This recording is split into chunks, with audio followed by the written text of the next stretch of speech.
Hi friend, आपका board online school में स्वागत है। बोर्ड एग्जाम आ गया, आप कर क्या रहे हैं? सामाजिक विज्ञान कक्षा 10 के मैं 8 इंपॉर्टेंट क्वेश्चन लाया हूं जो बोर्ड एग्जाम में आना 100% तय है। तो वीडियो को पूरा देख के जाइएगा। इसे ट्रिक के साथ बनाया गया। 8 क्वेश्चन में आप 7 नंबर कर दें। बस वीडियो लास्ट देखिएगा। तो शुरू के साथ लाइक और सब्सक्राइब कर लीजिए, तभी आप आने वाला है। तो शुरू कर देते हैं वीडियो को, ठीक ना। तो हम सबसे पहले देखेंगे इतिहास चारों टॉपिक को। 1857 की क्रांति हर बार पूछता है, कारण और तो देखिए कारण थे ब्रिटिश की आर्थिक नीति यानी लूट और शोषण था, ब्रिटिश की सामाजिक हस्तक्षेप यानी सती प्रथा और विवाह था, और सैनिक कारण में था युक्त कारण, और राजनीतिक कारण था अयुद्ध का विलय विलय, ठीक ना। परिणाम क्या था इसका? था भारत का शासन ईस्ट इंडिया कंपनी का, ठीक ना, जो क्राउन के हाथों में हस्तांतरित कर दिया गया, और था भारतीयों को सरकारी नौकरियों में कम प्रतिनिधित्व मिला, सैन्य संरचना में बदलाव यानी इनकी संख्या बहुत कम रखी गई। अब इसको याद करने की ट्रिक है 4C3P, ठीक ना। कारण 4 तो थे, 4 CC मार लिए थे सब। तो 4C मतलब कि 4C मतलब कि एक ठे कंपनी थी सी से, एक ठे चर्बी था, एक ठे क्रोध था, एक ठे क्राउन था। आपको याद है। 3P मतलब 3 ठे परिणाम थे। क्या था? एक ठे P से पावर ट्रांसफ़र, एक ठे था पेंशन, एक ठे पोस्ट कम, ठीक ना। अब देखिए गांधी जी के असहयोग आंदोलन के बारे में पूछता है, और पूछता है इसका कारण क्या था और प्रभाव बताइए, ठीक ना। तो जलियांवाला जो बाग हत्याकांड 1919 में हो गया था। 1919 आपको याद रखना है। जलियांवाला बाग हत्याकांड उसी कारण ये हुआ था, और उन्होंने एक कानून लाया था, रोलेट एक्ट, काला कानून जो था, जो बिना भी कारण किसी को बंद कर सकते थे। और एक था खिलाफत आंदोलन का समर्थन करना। इन 3 कारणों के कारण असहयोग आंदोलन शुरू हुआ था, जो बार बार पूछता है। इसका प्रभाव क्या पड़ा था? ब्रिटिश सरकार के खिलाफ जनता का व्यापक विरोध मिला, और स्वदेशी आंदोलन को बढ़ावा मिला। गांधी जी की पहचान जो हो गई थी राष्ट्रीय नेता के रूप में हो चुकी थी, ठीक ना। इतनी चीज़ें हमको मिली थी इस वाले असहयोग आंदोलन से। तो इसको याद करने की जो ट्रिक है, बस आप ट्रिक याद करिए, आपको पूरा एकदम वो रटने की ज़रूरत नहीं। जैसे उसका 1857 का आपका था कि 4C3P, तो 4C और 3P। इसी तरह इसका है, देखिए असहयोग आंदोलन 3J 3S, ठीक ना। 3J 3S, बस आपको यही याद रखना है। 3J 3S असहयोग आंदोलन लिख के कहीं पे लिख दीजिए। 3J 3S, जे से मतलब जलियांवाला बाग हत्याकांड और जनता थी, और जनरल डायर था जिसने जनता के ऊपर गोली चला दी थी, ठीक। 3S का मतलब क्या था? 3 थे जो थे। यस का मतलब स्वदेशी, और था सत्याग्रह, और था सरकार का विरोध। ये 3S थे, ठीक ना। इन 3 कारणों से ये शुरू हुआ था, ठीक ना। तो आपको एकदम क्लियर हो गया होगा कि जलियांवाला बाग हत्याकांड जो था, ये असहयोग आंदोलन शुरू करने के लिए मुख्य कारण था, और जनता और जनरल डायर भी था। और इसके कारण क्या प्रभाव पड़ा? स्वदेशी आंदोलन बढ़ा, सत्याग्रह भी बढ़ा, और सरकार का पूरा विरोध हो गया इसी आंदोलन के कारण। और एक चीज़ हुआ था, गांधी जी की राष्ट्रीय नेता के रूप में पहचान हो चुकी थी। तो आपको एकदम 2 टॉपिक मैं क्लियर करा दिया हूँ सिर्फ 3 मिनट के अंदर। तो वीडियो को जल्दी से लाइक और सब्सक्राइब कर दीजिए। अब हम चलने वाले हैं भूगोल की तरफ। यही 2 क्वेश्चन हर बार आते हैं, आप पढ़ के जाइए, देखिए आपको मज़ा आने वाला है। तो पूछ रहा है भारत में मानसून की विशेषता लिखिए। ये क्वेश्चन बार बार बोर्ड एग्जाम में आता है, तो एकदम समझ लीजिए। तो भारत में मानसून की विशेषता क्या है ये आपको बताना है। देखिए पहली विशेषता है, मानसून हवाएं मौसमी होती हैं, और गर्मियों में समुद्र से स्थल की ओर चलती, समुद्र से स्थल की ओर, ठीक ना। और एक है दक्षिण पश्चिम मानसून जून से बेहतर तथा सक्रिय रहता है। मानसून का आगमन और निरावर्तन अनिश्चित रहता है। और फिर रहता है भारत की कृषि मानसून पर ही निर्भर रहती है। तो इसका एक सिंपल सा तरीका है, मानसून जब भी पूछेगा तो आप मोबाइल का याद करिएगा सिम। क्या याद करिएगा? सिम।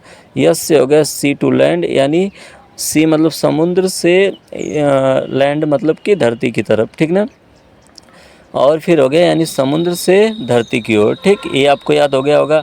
आई से आपको याद हो जाएगा इनरेगुलर। इनरेगुलर मतलब कि अनिश्चित रहता है, ठीक ना, कभी फिक्स नहीं रहता है। और यम से मतलब कि मौसमी रहता है, ठीक ना। ये मौसम के अनुसार मानसून आता जाता रहता है। तो ये भी टॉपिक आपको क्लियर हो गया होगा। ये बहुत इंपॉर्टेंट है, बोर्ड एग्जाम में हर बार पूछता है। तो ये अगर आपको टॉपिक यहाँ तक क्लियर हो गए हैं तो प्लीज़ लाइक और शेयर कीजिए। मैं इसकी बड़ी मेहनत से ट्रिक बनाया हूँ, जो आपके लिए सिर्फ बनाया हूँ, कोई बनाता नहीं है, ठीक ना। तो आप वहाँ से याद करते हुए आएंगे, आपका मात्र 3 लाइन में क्लियर हो जाएगा। जैसे कि 1857 का जो था तो आप 4 सी 3 पी लिख देंगे, महात्मा गांधी वाले में 3 जे 3 यस लिख देंगे और इसमें लिख देंगे सिम, बस आपको याद हो रहेगा, ठीक ना। आप चाहें तो शॉर्ट में नोट बना सकते हैं। अब पूछ रहा है जल संसाधन के संरक्षण के उपाय लिखिए, ठीक ना। ये भी बोर्ड एग्जाम में खूब पूछता है, जितने महत्वपूर्ण है, हर बार हर साल रिपीट होते हैं, उन्हीं क्वेश्चनों को मैं लाया हूँ। 8 क्वेश्चन आप मात्र पढ़ के जाने वाले हैं, तो बोर्ड एग्जाम में आप बहुत तगड़ा करने वाले हैं, ठीक ना। तो देखिए वर्षा का संचय, तो आपको वर्षा का संचय क्लियर हो गया होगा। अब हम लोग अगला देखने वाले हैं। तो देखिए नहरों और तालाबों का निर्माण, जल संसाधन के लिए हमको 2 चीज़ का बहुत ध्यान रखना होगा। एक थे जो बारिश का पानी होता है उसका संचय करना पड़ेगा, और नहर और तालाब पास में ही रहनी चाहिए। जल का पुनर्चक्रण हो सके, ठीक ना, रिसाइकलिंग जिससे हो सके जल का पुनर्चक्रण, ठीक।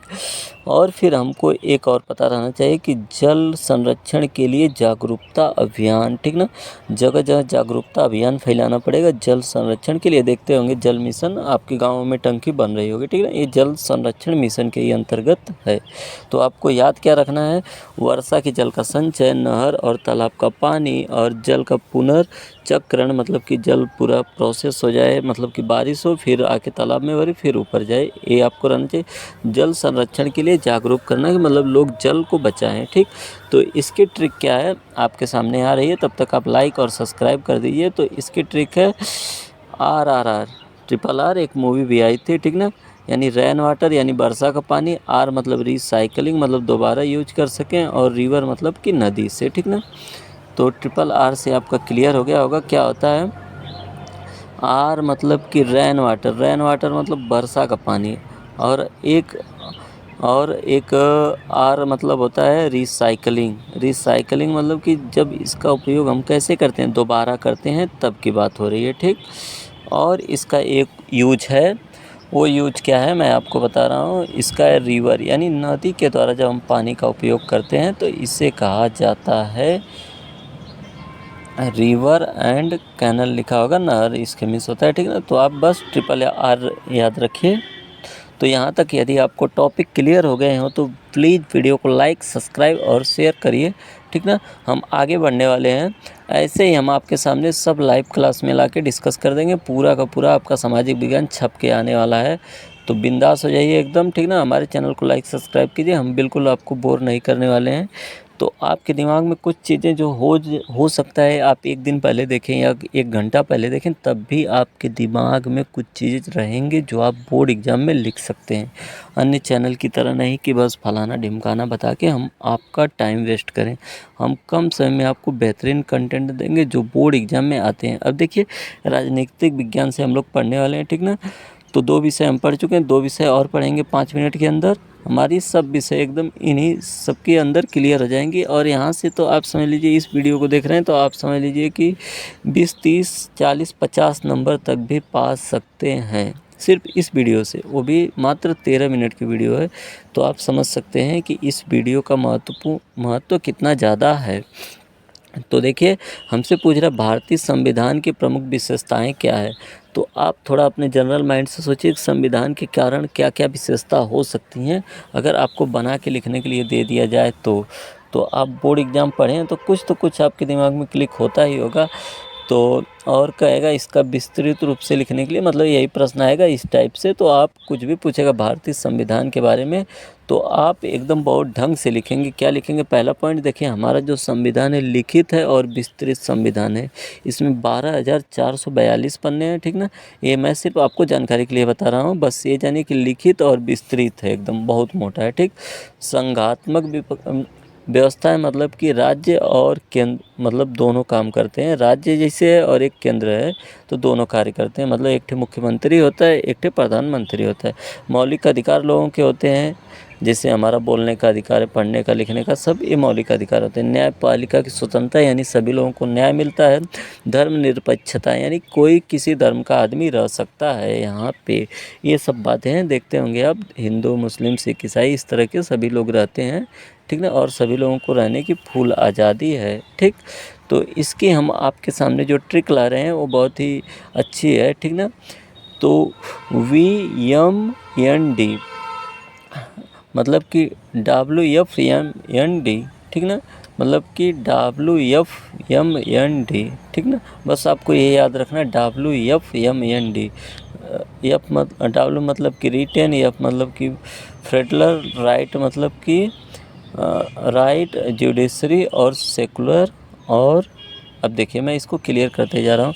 WFMND होता है, डब्ल्यू मतलब रिटेन है, एफ मतलब फेडरल है, ठीक ना, संघात्मक, इसी को फेडरल बोला जाता है, ठीक ना। एम मतलब, अब देखिए यम मतलब क्या है, फंडामेंटल राइट, ठीक ना। तो यम से मेंटल आप समझ लीजिए आपके जो मौलिक अधिकार हैं। यन मतलब होता है जुडिशरी और डी मतलब होता है धर्मनिरपेक्षता, ठीक ना। तो आपको ये क्लियर हो गया होगा। अगर आप इस ट्रिक से नहीं समझ पा रहे हैं तो उसी को आप रट लीजिए, ठीक ना, क्योंकि कुछ चीज़ों की ट्रिक बनाना थोड़ा मुश्किल है तो उनको आप रट ही लीजिए बस। नहीं तो आपके दिमाग में इतना क्लियर हो गया होगा WFMND, ठीक। बस इसको आप ये याद कर लीजिए WFMND, तो आप कुछ कुछ लिख के आ जाएंगे, ठीक ना। कि डी मतलब धर्मनिरपेक्षता, एन मतलब होता है न्याय संबंधित है, यम मतलब जो होता है वो मौलिक अधिकार है, यह मतलब कि सारे संघात्मक है, और डब्ल्यू मतलब कि हमारा जो संविधान है बहुत ताज़ा है, मतलब कि लिखित है और विस्तृत है, ठीक।